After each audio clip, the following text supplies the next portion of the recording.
চলুন দেখে নেই আজকের দৈনিক পত্রিকাগুলোতে শিরোনাম কি করা হলো। শুরুতেই হাতে আছে দৈনিক প্রথম আলো। তাদের প্রধান খবর, পুলিশের বাধার মধ্যেই অবরোধ। এছাড়াও কোটা সংস্কারের সুপারিশ ছিল, বাস্তবায়ন নেই। আছে হাইকোর্টের রায়, প্রয়োজনে কোটা বাড়াতে বা কমাতে পারবে সরকার। এবং প্রধানমন্ত্রীর চীন সফর নিয়ে যেই খবরটি তারা দিয়েছে সেটি হচ্ছে, ঋণ না পেলেও ভবিষ্যতে সহযোগিতার আশ্বাস। এবং চীনের ক্ষেত্রে যৌথ যে ঘোষণা বিশ্লেষণ, সেখানে দেখা গেছে যে চীন মূলত রাজনৈতিক পরিসরে বাংলাদেশের সঙ্গে অংশীদারিত্ব বাড়ানোর দিকে আগ্রহী। এবং সাবেক রাষ্ট্রদূত এম হুমায়ুন কবিরের একটি সাক্ষাৎকার ছাপা হয়েছে।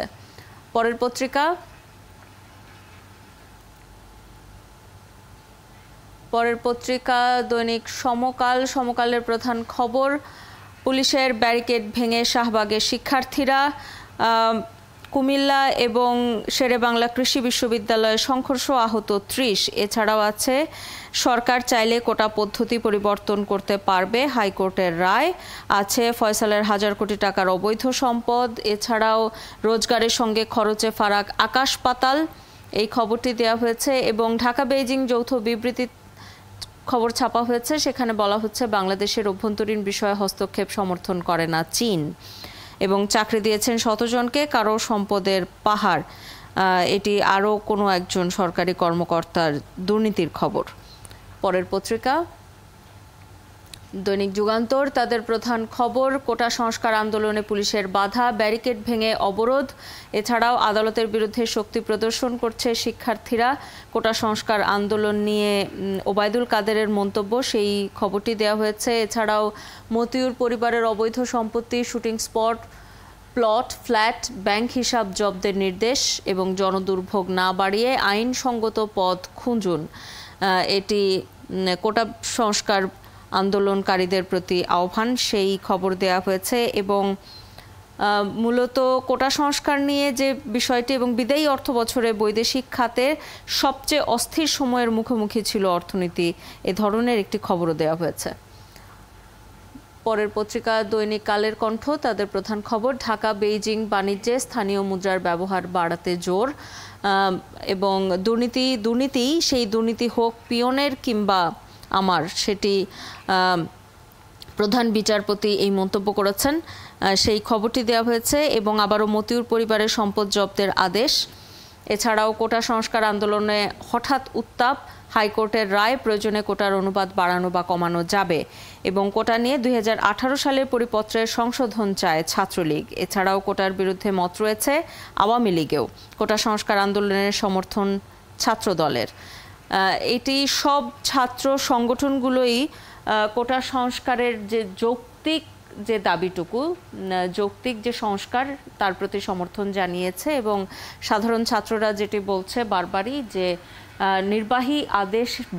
নির্বাহী আদেশের মাধ্যমে কোটার সংস্কার না হওয়া পর্যন্ত তার আন্দোলন চালিয়ে যাবে। পরের পত্রিকা দৈনিক ইত্তেফাক। তাদের প্রধান খবর, কোটা সংস্কারের ক্ষমতা সরকারের, কোটা পদ্ধতি পুনর্বহালের রায়ে হাইকোর্ট এই আদেশ দিয়েছে। এবং আদালতের দরজা শিক্ষার্থীদের জন্য সব সময় খোলা, এটি প্রধান বিচারপতি বলেছেন। এবং বাধা মানেননি কোটা বিরোধীরা, শাহবাগে পুলিশের বাধা উপেক্ষা করে বিক্ষোভ। কুমিল্লা বিশ্ববিদ্যালয়ে সংঘর্ষ, লাঠিচার্জ, আহত ২০। রাজশাহী বিশ্ববিদ্যালয়ে ছাত্রকে মেরে হল থেকে বের করে দিল ছাত্রলীগ। এবং চট্টগ্রামে রাতেও সড়ক অবরোধ, রংপুরে ছাত্রলীগের বাধায় কর্মসূচি পণ্ড, আজ বিকেলে আবার অবরোধ, এই খবরগুলো দেয়া হয়েছে। এবং কোটা সংস্কার আন্দোলন নিয়ে রাজনৈতিক নেতাদের বক্তব্য দেওয়া হয়েছে। শিক্ষার্থীদের ফাঁদে ফেলে আন্দোলনের পায়তারা করছে বিএনপি, ওবায়দুল কাদের কথাটি বলেছেন। এবং স্বরাষ্ট্রমন্ত্রী যেটি বলেছেন, যে শিক্ষার্থীরা এখন সীমা লঙ্ঘন করছে।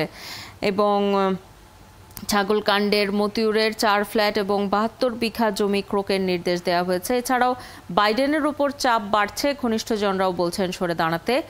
মূলত সাবেক প্রেসিডেন্ট ডোনাল্ড ট্রাম্পের সঙ্গে প্রেসিডেন্ট বাইডেনের যে নির্বাচনী বিতর্ক হয়েছিল, সেখানে বাইডেনের যে পারফরমেন্স ছিল সেটি খুবই হতাশাব্যঞ্জক ছিল। এবং এরপর থেকেই মূলত বাইডেনের নিজের দলে এবং নিজের যারা সমর্থক, তাদের মধ্যে থেকে বাইডেনের উপর চাপ বাড়ছে যাতে নির্বাচন থেকে তিনি সরে দাঁড়ান। কারণ ধারণা করা হচ্ছে বাইডেনকে নিয়ে যদি নির্বাচনে যায় ডেমোক্র্যাট দল, তাহলে এবার ডেমোক্র্যাটরা জিততে পারবে না। এছাড়াও 30 পরীক্ষার প্রশ্ন ফাঁসের কথা স্বীকার, 47 চেকে 10.5 কোটি টাকা লেনদেন, জড়িত আরও 13 জন শনাক্ত। এই খবরটিও দেওয়া হয়েছে। পরের পত্রিকা দৈনিক জনকণ্ঠ, তাদের প্রধান খবর পুলিশ কঠোর অবস্থানে, শাহবাগে ব্যারিকেড উপেক্ষা করে কোটা বিরোধীদের অবস্থান, কুমিল্লা চট্টগ্রাম সহ কয়েক স্থানে সংঘর্ষ, অনেকেই আহত, হামলার প্রতিবাদে ক্যাম্পাসে বিক্ষোভ আজ। এছাড়াও হাইকোর্টের আংশিক রায় প্রকাশ, সরকার চাইলে কোটা পরিবর্তন করতে পারবে এবং কোটা পূরণ না হলে মেধা তালিকা থেকে নেওয়া যাবে। এছাড়াও আদালতের দরজা সবসময় খোলা, প্রধান বিচারপতি এটি বলেছেন। এবং আবেদ আলী ও তার ছেলের বিলাসী জীবন, সেই খবর দেওয়া হয়েছে। পিএসসিতে শুদ্ধি অভিযান, সেই খবর দেওয়া হয়েছে। ফাঁস প্রশ্নে নিয়োগপ্রাপ্ত প্রমাণ হলে আইনানুগ ব্যবস্থা, এটি জনপ্রশাসন মন্ত্রী গতকাল এই ঘোষণা দিয়েছেন। এছাড়াও রোহিঙ্গা সংকট সমাধানের একমাত্র পথ প্রত্যাবাসন, বাংলাদেশ ও চীনের যৌথ বিবৃতি। চীন সফরে প্রধানমন্ত্রী যখন বেইজিংয়ে গিয়েছিলেন, সেখানে এই বিষয়টিও আলোচনা হয়েছে রোহিঙ্গা প্রত্যাবাসন নিয়ে, সেখানে এই যৌথ বিবৃতিতে এই কথা বলা হয়েছে। এবং প্রধানমন্ত্রীর সফর চীনা গণমাধ্যমে ফলাও করে প্রচার হয়েছে, সেই খবরটিও দেওয়া হয়েছে। পরের পত্রিকা বণিক বার্তার প্রধান খবর, কোটা সংস্কার আন্দোলন, সারা দেশে অবরোধ, পুলিশ শিক্ষার্থী সংঘর্ষ, সংসদে আইন পাশ না হওয়া পর্যন্ত আন্দোলন চালিয়ে যাওয়ার ঘোষণা পুনর্ব্যক্ত আন্দোলনকারীদের, এবং রাখাইনের প্রায় পুরোটাই আরাকান আর্মির দখলে। পরের পত্রিকা দ্য ডেইলি মেসেঞ্জার, তাদের প্রধান খবর income for 3 days covers just 1 day's expenses।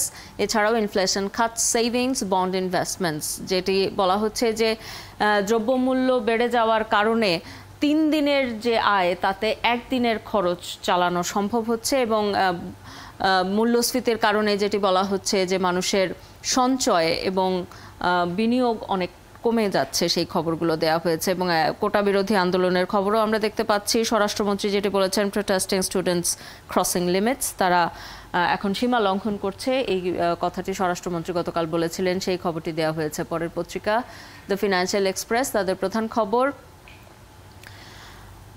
Initial revision finds $20 billion lesser earnings in 2 fiscals, যেটি বলা হচ্ছে যে গত 2 অর্থ বছরে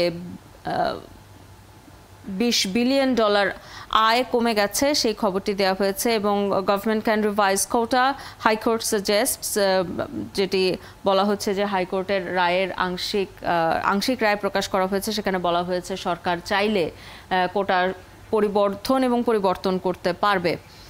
পরের পত্রিকা দ্য ডেইলি স্টার, তাদের প্রধান খবর quota protests heat up as government mounts hard line, যে সরকার কঠোর অবস্থানে গেছে এবং তারপরেও কোটা আন্দোলন বেগবান হয়েছে, তাদের আন্দোলন চলছে। এবং একই সঙ্গে আমরা দেখতে পাচ্ছিলাম যে ডেইলি স্টারের আরেকটি বড় খবর হচ্ছে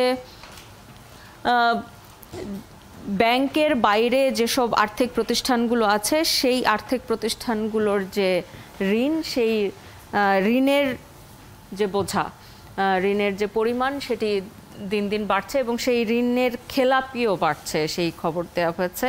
এবং কোটা সংস্কার নিয়ে যত ধরনের খবর আছে, এবং যেটি বলা হচ্ছে যে প্রধান বিচারপতি যে কথাটি বলেছেন যে আদালতের দরজা সবসময়ই শিক্ষার্থীদের জন্য খোলা, সেই খবরটিও ডেইলি স্টারে দেওয়া হয়েছে।